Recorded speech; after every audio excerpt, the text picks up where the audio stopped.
How to upload videos to Veed Video Editor. First of all, open your browser and go to veed.io. Make sure you are signed in to your account. Once you are on the dashboard, click on the Create button, then select New Project from the drop-down. This will take you directly to the video editor screen. Here you will see multiple options to upload your video.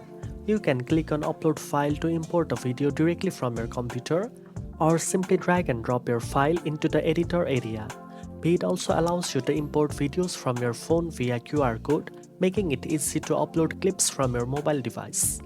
After you upload your video, it will appear automatically on the editing timeline.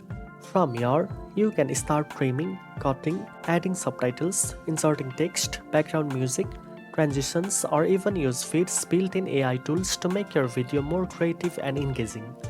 To upload more videos, click on the Upload button under the Video section and add additional files to your project.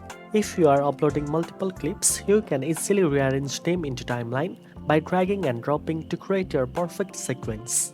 You can also upload images, audio, or overlay clips to enhance your final video. Now you know how to upload videos to Veed Video Editor. If you found this video helpful, don't forget to like, share, and subscribe for more video editing tips. Thanks for watching, and I'll see you in the next one.